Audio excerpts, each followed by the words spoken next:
All right, man. Detroit Lion fans are starting to turn on Dan Campbell. We always peep at PrideDetroit.com. Shout out to them.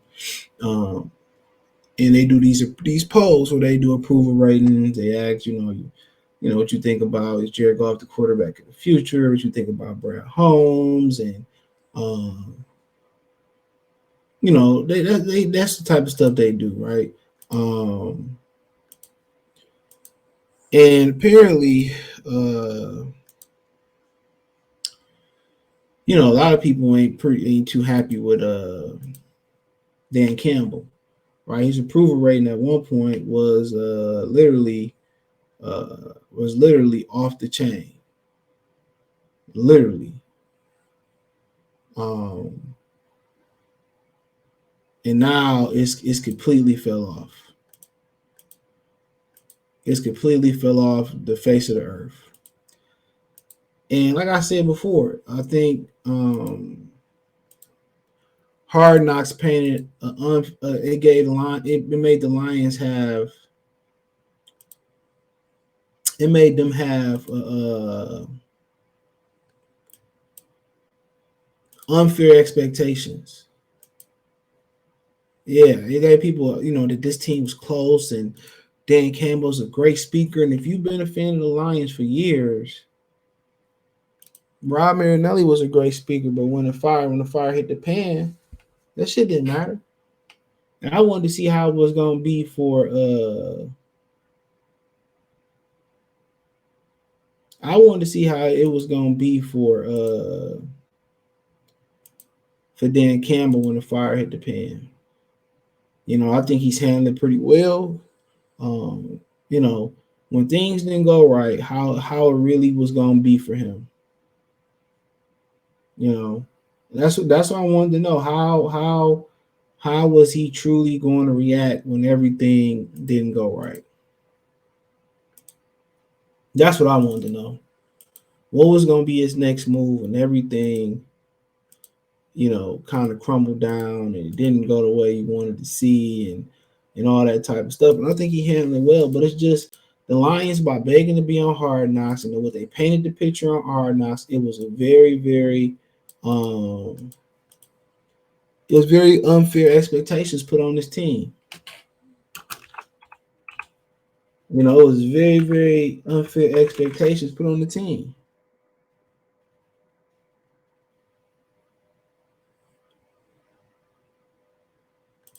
Very unfair expectations. And I told y'all was buying into it. Or you just being negative and oh, you just hating and all that stuff. But like I said, by week 5, there was gonna be some truth given, and it's here. The fact of the matter is, they came in the season with just too many injuries. When you build in depth and you are the second youngest team in the league, you shouldn't be synonymous with injuries. You shouldn't be synonymous with injuries. And they just made too many. They had too many injuries. Point blank, period. Just to overcome. So you got a team that the previous coach and Matt Patricia or Quinn Tricia together stripped the team of all the talent that it had, right? It stripped the team of all the talent that it had. Okay. Then you get a GM coming here. He gotta get the cap together, and then the talent that the compensation that he accumulates, the draft compensation that he accumulates, he's drafting injured players. So how do I build depth when all the talent is gone, and I'm replenished, and I'm trying to replenish talent with injured players? How does that work? He kept doing. And then some of the guys that were healthy got injured. And then some of the guys that was left over by Quinn Tricia, right? Some of them guys, guess what? They had an injury history. Romeo Cora. You know what I'm saying? You can just keep going on and on. Jelani Tavai. All these other dudes had injury history.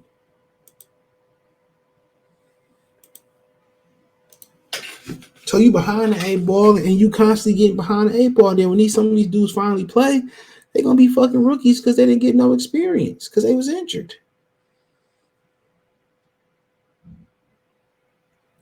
That's what people ain't looking at. Well, he just supposed to make do what it do. Like, bro, he came to a team that was completely starting over. And the talent that he told y'all before the season, we gonna need a big leap from our year two players. He said that. Not me. He said it. Detroit Lions fans' confidence dropped below 50% for the first time in the Dan Campbell era after a Sunday shutout.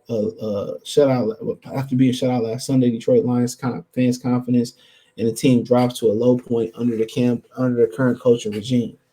It says just 5 games into the year two of the Dan Campbell era, Detroit Lions confidence in the team plummeted. Last season, Dan Campbell led these Lions, opened the season with an 89% confidence rating, but as the losses piled up, confidence slowly declined. Eventually, the bottomed out at 63% after the loss. Chicago Bears on Thanksgiving dropped the team to 0-10-1. The following week, the Lions beat the Minnesota Vikings, and confidence shot up to 88%. For the most part, the Lions fans' confidence in the team increased from the point forward as the team found its rhythm along with a few more wins. And there entered the offseason, the confidence level peaked at 100% as expectations grew. Hard knocks. When the Lions opened up 2022 season, confidence in the team remained high, checking in at 98% after beating the Washington Commanders in the convincing fashion in week two. That percentage increased to 99% as expectations that they turned corner percolated through the Detroit. A loss to the Vikings dropped the confidence to 88, even after a close, but a loss to Seattle Seahawks. There was only a slight dip in 86%. But after being shut out by the Patriots week 5 and a loss, which seems nothing went right, Lions fan confidence in the team is plummeted to 47%. Fans' frustration with the team is certainly warranted. The Lions showed early in the season that they were capable of competing, but in Foxborough, they were anything but competitive after getting a taste of what the team might be capable of. Expectations grew, and taking such drastic step back has opened up concern throughout the fan base. Quote, I think everybody's in the same boat. Campbell said last Monday, everybody's upset, everybody frustrated, nobody likes losing here. I think everybody knows we're better than 1-4, but we have to show it collectively. Okay, I don't really care now. They're not better than 1-4 because they are 1-4.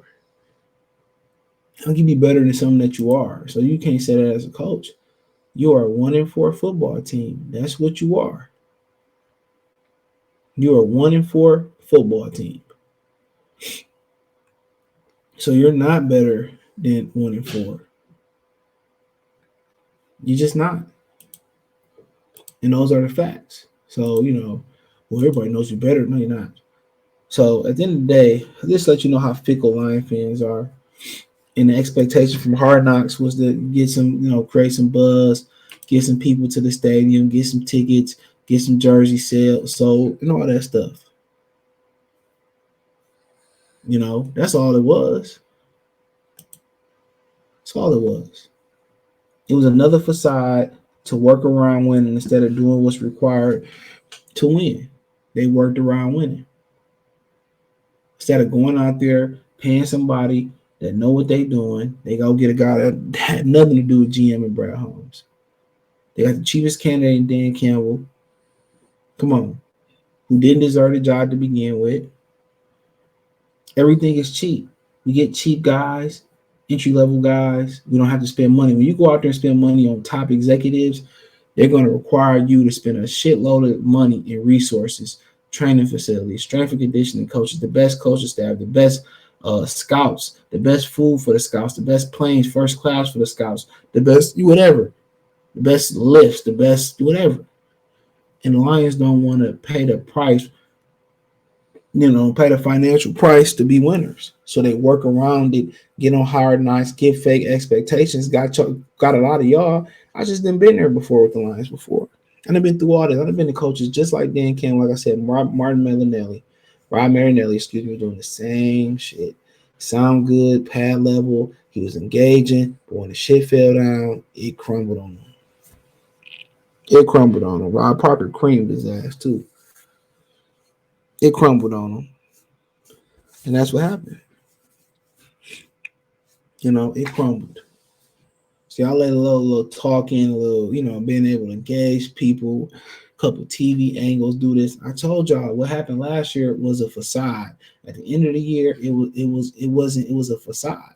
They easily could have won some games early last year. Shit, they could have beat Minnesota early in the season. They didn't. They lost just damn near just like they lost this year. But worse this year with a touchdown at the end. And they had a big lead. This football team is nowhere near close.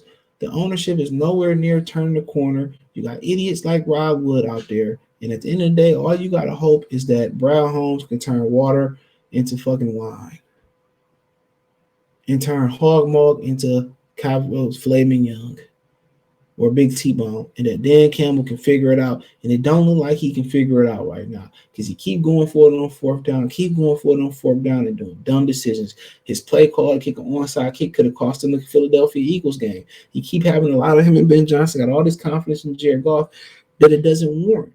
Jared Goff is not warranted to have that much confidence. You're supposed to be a lot more conservative with Jared Goff, to be honest. He's aggressive with an upstart team. Don't make no sense. And of course, people went for calling him Motor City Dan, and he just Dan Campbell now. And I'm very same people that it was screaming your praises. They ready to jump off the train at the first sign of trouble. And the trouble was written all over the wall.